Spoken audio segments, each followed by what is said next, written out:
Hi welcome to my YouTube channel. ఈ grace దేశం ఆగ్నేయ ఐరోపాలోని ఒక దేశం అండి. ఈ గ్రీస్ ఐరోపా, ఆసియా, ఆఫ్రికా కూడల మధ్య ఉంది.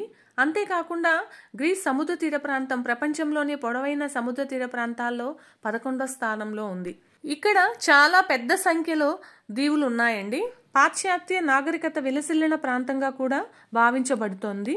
ఈ గ్రీస్ లో చాలా పర్యాటక స్థలాలు ఉన్నాయండి. పర్యాటకులు అధిక సంఖ్యలో ఈ గ్రీస్ దేశాన్ని సందర్శిస్తారండి. పైన ఏదో మర్డర్ జరిగినట్లు లేదు, ఆకాశంలో అంటూ ముత్యాల ముగ్గు సినిమాలో రావు గోపాలరావు చెప్పే డైలాగ్ గుర్తుందా? ఎర్రగా కనిపించే ఆకాశం గురించి ఆయన చెప్పిన డైలాగ్ అప్పట్లో తెగ ఫేమస్ అయ్యేది. యూరోపియన్ దేశమైన ఈ గ్రీస్లోనూ కాస్త అటు ఇటుగా అదే తరహా దృశ్యం ఆవిష్కృతమయ్యింది. ఆకాశం ఒక్కసారిగా నారింజ రంగులోకి మారిపోవడం స్థానికులతో పాటు పర్యాటకులను ఆశ్చర్యానికి గురిచేసింది. నగరాల వ్యాప్తిగా ఇదే సీన్ కనిపించింది. దీంతో టూరిస్టులు ఈ అద్భుత దృశ్యాన్ని తమ ఫోన్లలో రికార్డ్ చేసి సోషల్ మీడియాలో షేర్ చేశారు. దీన్ని చూసిన నెటిజన్లందరూ ఆశ్చర్యం వ్యక్తం చేశారు. అసలు ఏం జరుగుతోంది? ఆకాశం పూర్తిగా నారింజ రంగులోకి మారిపోవడం నేనెప్పుడు చూడలేదు.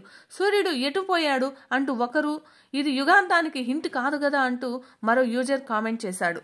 ఇక ఇసుక తుఫానుల వల్ల ఉష్ణోగ్రత కూడా పెరిగిపోయిందంట. ఆఫ్రికాలోని సహారా ఎడారి నుంచి వీచిన బలమైన గాలులు ఇసుక రేణువులతో కూడిన దుమ్మును ఇలా గ్రీస్ మొత్తాన్ని ఇసుక తుఫాను రూపంలో కమ్మేశాయి. దీనివల్ల ఆకాశం అంతా నారింజ రంగులోకి మారిపోయింది. అయితే ఈ పరిమాణాలు అక్కడి గాలి నాణ్యతను దెబ్బతీసింది. పసుపు నారింజ రంగులోని సన్నని దుమ్ము వల్ల చుట్టుపక్కల ప్రాంతాల్లో పట్టపగిలే ఏమీ కనిపించని పరిస్థితి నెలకొంది. దీనివల్ల శ్వాసకోశ సమస్యలు కూడా వస్తాయని అధికారులు హెచ్చరించారు. కొన్ని రోజుల వ్యవధిలోని తూర్పు మధ్యధరా ప్రాంతంలో పరిస్థితి మెరుగుపడుతుందని అక్కడ అధికారులు చెప్పారు. తర్వాత స్వచ్ఛమైన తాజా గాలి వీస్తుందని, ఉష్ణోగ్రతలు కూడా సాధారణ స్థాయికి చేరుకుంటాయని వివరించారు. మనం ఈ వీడియోలో నారింజ రంగులోని ఆకాశం ఎక్కడ ఏర్పడిందో తెలుసుకున్నాం కదా. మీకు ఈ వీడియో నచ్చినట్లయితే లైక్ చేయండి, షేర్ చేయండి, తప్పకుండా సబ్స్క్రైబ్ చేయండి. Thank you for watching.